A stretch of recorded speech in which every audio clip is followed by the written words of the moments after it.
Hi, I'm Merrill Lund. I'm the guy that invents and creates the handmade tools that you may be using from career extenders. Today I want to introduce my newest invention called the ISOLATOR tool.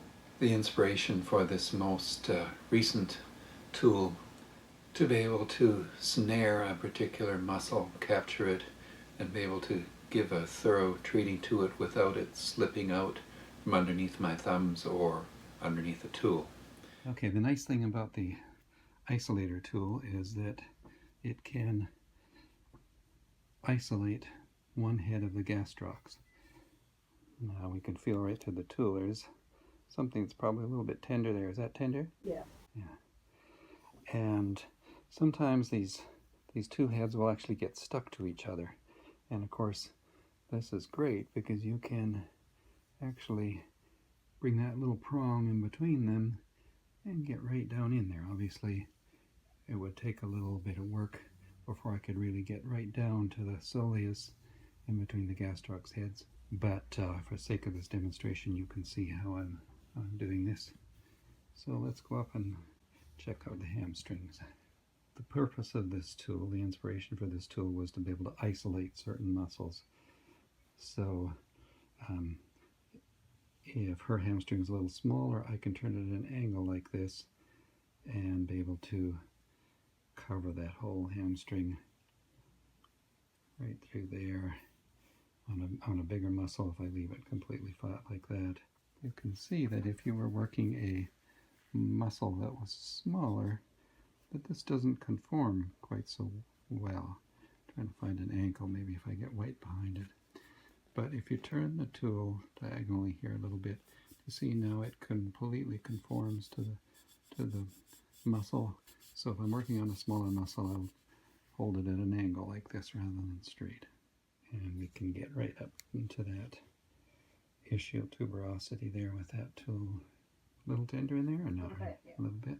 You see, if I bring the tool down like this on someone as opposed to this, you can see that I can get a better surface area if I've got it down at an angle. If I'm on a real curved position, I could have it up a little more vertical.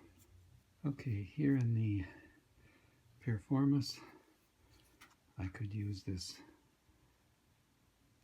round, flat tip area.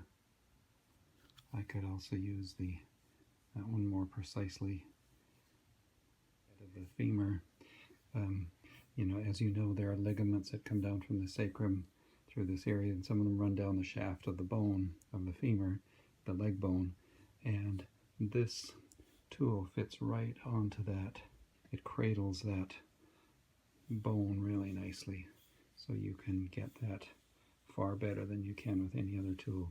I used to use sometimes the flat edge of the T-bar, but of course you had to make more passes. This one is definitely much more effective. Can you feel that in there? Yes. Yeah. And I could use this up in the glutes as well. We can go in here and work this QL with this tip. I would normally use the precious, the round ball part on that lamina groove, but I could sneak in here with this a little bit. It works pretty well. Also, this tip can kind of function a little bit like the ball. If I didn't want to go over and grab the other tool, I could. Tool has this little wallowed out area right here. You can probably see it better on this camera. And now if I set this part of the tool right down on her back of her shoulder, just like that, that allows this part to penetrate up into that muscle. And if I take my fingers underneath here, and I may sometimes set my hand on this part of the tool, so I'm kind of cupping like this. For the sake of this video, I'm going to have to try to keep my hand away. Now, if I gather all of the trap away like this, and grab it here, I can now work that area. Can you feel that? Mm-hmm. Yeah, that's really effective. Now I'm pushing my fingers into this tool, into this edge, and also into this part here. It's really effective. As you probably know, the trap is kind of pup tent shaped. In other words, there's a part coming this way, part coming this way. And those two areas will sometimes grow together. They'll actually stick together.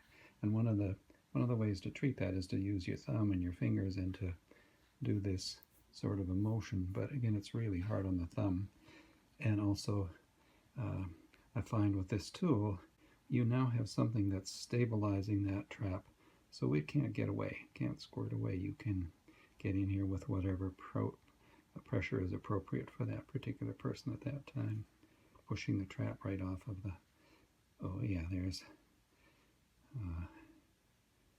I'm getting a few, I can push, I'm not sure that it isn't even a little bit of the levator. I can, now again, if I was actually doing it, I'd have my palm of my hand on that ball, and I'm kind of going like this, and into there, into there. Now I can also hook this around on this side and do the same thing with the palm, but for the sake of the camera, and sometimes I do it this way, I've pulled the whole trap up off of the other tissues there, and now I can go right in there. Does that feel really effective, Luna? Yes. Yeah. A lot more effective than someone just working with their thumbs and fingers, perhaps. Yes. Yeah. Much more specific. And I may show this more when she's face up, but then of course I can get this trap really nicely this way as well. Okay, I will use this part of the tool on the deltoid.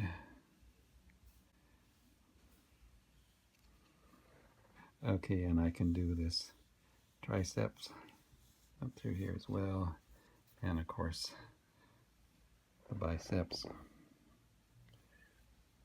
Okay, and we can do these muscles in the arm. Again, these work just, this tool works just fantastic in here. And again, if I turn the tool this way, if it's a little narrower muscle, create a little narrower perspective in the direction that I'm pressing or stroking. I would treat this lateral epicondyle in an actual setting probably with the Precious tool, but if I could briefly work it with the point of that tool as well. Rhomboids, I can work through that whole area really nicely. In an actual therapeutic setting, I'd have both hands on the tool like this, but so you can see what I'm doing, I'm going to try to hold it with one hand. Okay, one of the other new tools that I've made is this little pillow. It's shaped, the inside is all sealed in plastic, so no bacteria or anything gets into the foam, and then it's just in a little drawstring bag that you can throw in the wash, and I will slip that underneath her head.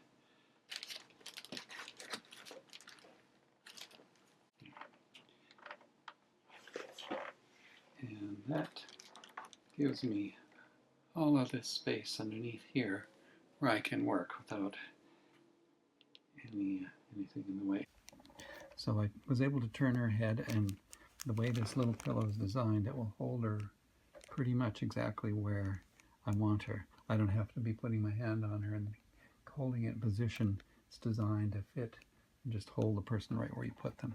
Now this tool will slide along the side of that neck.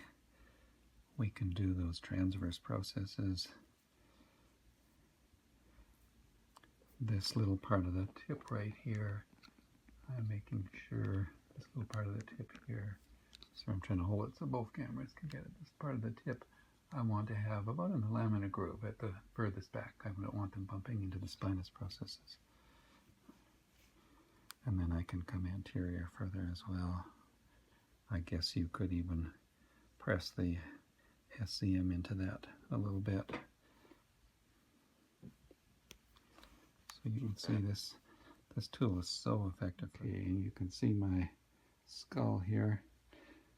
I can bring this tool over right onto the occiput, and I can work these splenius capitis and upper trap insertions right on the skull. And now how would that look on Lana? Obviously, if I was working in the clinic, I wouldn't be standing over her and holding it quite like this, but you get the point. Can you feel that on that? Mm-hmm. Yeah. Feels effective? Or Yes. yeah. These insertions of the splenius capitis and traps, and now if I was down in lamina groove, I'd be using the precious, the ball, but I could also substitute this if I had it in my hand and there was something that I really specifically needed to get. And I'd also use this flat part in the rhomboids here, work through there, and I could bring this edge right over into the lamina groove there almost if I wanted to get a little. And clearly you could use this over in infraspinatus. I began to visualize a tool that would somehow be able to do more effectively what my sore thumbs were trying to do.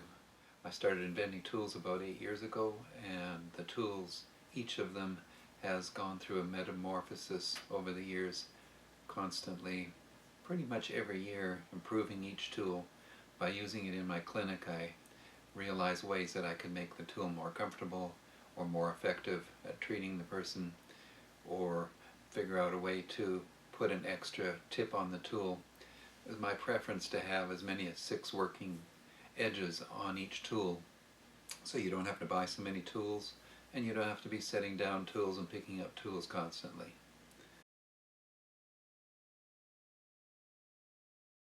I can do the trapezius. I have to watch this camera on my chest so I have it pointed the right direction. And of course, Tricep. did I say Trapezius. trapezius? Okay, let me do that again. Thank you. Yeah. Please help. Yeah. Okay, and I can do this triceps, aka traps. No, sorry.